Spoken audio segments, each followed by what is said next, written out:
ministro da Fazenda, Guido Mantega, disse hoje que o governo não prevê novas desonerações para o setor de transporte público. Segundo o ministro, a parte mais salgada federal dos impostos já foi reduzida. Mantega afirmou que em alguns estados o preço do metrô não muda em função do subsídio de governos locais. Em entrevista coletiva, o ministro falou ainda sobre o câmbio. Disse que a desvalorização das moedas é um movimento passageiro e que o Banco Central está atento para evitar exageros na volatilidade do dólar. Nesta quarta-feira, o Banco Central americano decidiu manter o programa de compras de títulos de 85 bilhões de dólares por mês. O Federal Reserve também manteve a taxa de juros do país inalterada entre 0% e 0,25% ao ano. Mas o presidente da autoridade monetária, Ben Bernanke, causou tensão nos mercados ao sinalizar que pode reduzir os estímulos à economia do país ainda este ano e acabar com o programa chamado de Quantitative Easing 3 no ano que vem. Segundo ele, a ideia ainda não é uma decisão, mas foi discutida em reunião. O dólar disparou depois desse discurso do presidente do Banco Central norte-americano aqui no Brasil. O dólar futuro no vencimento de julho subiu hoje 1,05%, registra taxa de R$ 2,20, é o maior patamar desde 2009. Participa conosco hoje aqui do Band News Mercado, Celso Grise, coordenador de projetos da FIA e diretor do Instituto de Pesquisas Fractal. Professor, seja muito bem-vindo. Vamos começar pelo dólar, né? Essa disparada do dólar em relação ao real. O que provoca isso? É mesmo só esse discurso de Ben Bernanke, o presidente do Banco Central? É um grande prazer estar aqui. Não é só o discurso. Eu acho que efetivamente nós temos hoje uma economia que não tem a menor capacidade de atrair fluxos de capitais expressivos para o Brasil. Você vê que o nosso investimento externo direto, que nós vínhamos recebendo, caiu muito fortemente nesses últimos momentos. Isso se dá porque nós temos uma taxa de inflação muito elevada, uma desorganização fiscal que já foi percebida pelo exterior, uma queda no consumo razoável, porque a inflação comeu a renda e finalmente, um país que não cresce como deveria crescer. E a gente vê o ministro da Fazenda, Guido Mantega, também dizendo que o Banco Central está atento, que vai conter essa volatilidade do dólar, mas hoje a autoridade monetária não apareceu para conter essa alta. Bom, nós temos recursos para isso, as reservas são grandes. O ministro Mantega tem razão ao dizer que nós contamos com instrumentos para evitar uma alta muito forte. Mas eu acho até inútil. O câmbio flutuante é uma das grandes armas da economia moderna para se tornar mais atraente e, enfim, reequilibrar os preços relativos de uma economia. Agora, o investidor parece que ficou decepcionado com o discurso de Ben Bernanke, que disse que os estímulos vão ser reduzidos sim e podem acabar no ano que vem. É isso mesmo? É isso mesmo, é essa a intenção americana. Ele não vai retroceder do seu plano, enfrentou um momento muito difícil da economia mundial, fez os planos de liquidez, que você acaba de se referir a ele, e por fim, parece hora de encerrá-lo. O desemprego começa a cair mais acentuadamente, a inflação já começa a querer ressurgir na economia americana e o ritmo de crescimento americano, muito consistente, parece também aumentar a sua velocidade nesse momento. É hora do Banco Central ser mais cauteloso no excesso de liquidez que ele promoveu durante todo esse tempo. Voltamos a conversar já, professor.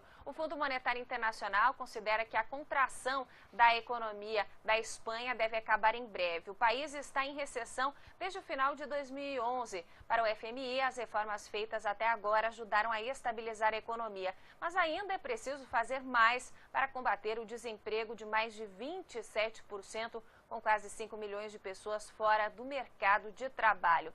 E as principais bolsas da Europa encerraram a sessão de hoje com queda. A queda mais forte foi registrada justamente em Madrid. O IBEX 35 caiu 1% na sessão de hoje. Nos Estados Unidos, as principais bolsas vão encerrando a sessão desta quarta-feira também com queda. Dow Jones perdendo 1,35%, queda de 1,22% para o Nasdaq e o S&P 500 recua 1,38%. A prévia do índice de confiança da indústria recuou 1,2% em junho em relação ao fim do mês anterior aqui no Brasil, passando de 105 pontos para 103,7 pontos. A informação foi divulgada pela Fundação Getúlio Vargas. Em maio, o indicador havia mostrado recuperação após 2 quedas seguidas e avançou 0,8% em relação a abril. A devolução de cheques sem fundo aumentou no mês de maio. Segundo a Serasa Experian, 2,15% dos cheques compensados em todo o país foram devolvidos contra 2,09% em abril. Em maio de 2012, a devolução foi de 2,20%. De acordo com os economistas, esse aumento é consequência da sazonalidade do mês. As compras do Dia das Mães, aliadas ao endividamento do consumidor e ao comprometimento de renda com prestações, levaram ao aumento da inadimplência neste meio de pagamento. No acumulado do ano, também foi registrada a alta. De janeiro a maio, foram 2,10% de devoluções contra 2,08% no mesmo período do ano passado. E eu volto a conversar aqui no Band News Mercado com Celso Grise, coordenador de projetos da FIA e diretor do Instituto de Pesquisas Fractal. Professor, a gente vê uma população que está mais inadimplente, como a gente mostrou nessa nota aí, que está insatisfeita com a economia brasileira e vai às ruas. O que a população brasileira está buscando nesse momento de protestos, de levantar bandeira, protestos até na frente dos jogos, né, da Copa das Confederações? É uma recomposição que a população quer de um estado de coisa mais justo. Nós estamos vivendo um momento onde a renda caiu, onde a inflação pressionou o bolso do consumidor e, por outro lado, um desmando fiscal no país. Gastos excessivos com alguns itens que certamente nós exageramos. E depois a perda da ordem, da ordem fiscal do país. Tudo isso revolta muito as pessoas. Elas enxergam isso como uma grande injustiça e percebem isso como um desmando cuja conta é enviada a cada uma dessas pessoas. E aí, repetindo esse fenômeno mundial em que nós nos reunimos para protestar em vários países, o Brasil também reaprende esse compromisso de participar da vida política do país através dos seus cidadãos. Porque tudo aumentou muito, a gente teve aquele momento de crédito mais barato, do governo incentivando o consumo até em propagandas na televisão. O consumidor se endividou e as coisas subiram muito de preço. Claro. Esse momento para o brasileiro, qual que é a recomendação em relação a finanças, a esse momento da economia? A grande recomendação é sempre no plano pessoal e no plano das famílias. Nós temos que baixar as nossas dívidas e começar a liberar dinheiro para o consumo.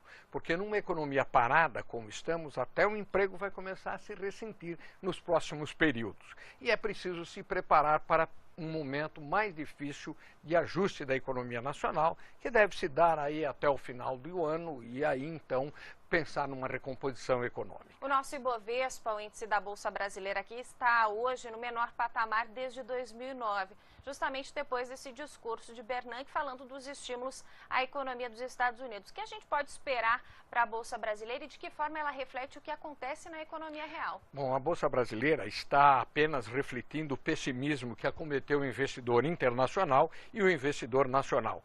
O investidor nacional, você está vendo, você mesmo anunciou uma queda na confiança do empresário que, não enxergando o mercado para investimentos e para a produção, começa a demonstrar então este pessimismo generalizado, fugindo das bolsas, fugindo dos investimentos que ele deveria fazer num momento em que a economia estivesse mais próspera. Portanto, a Bolsa de Valores, nesse momento, vai ser um ótimo investimento para quem tiver coragem de entrar e esperar por um longo período. Agora, o brasileiro não está acostumado a correr esse risco, né, de perder dinheiro numa modalidade de investimento. Claro, mas veja, os números são muito convidativos. Nós temos várias ações da melhor qualidade a preços muito aviltados nesse momento.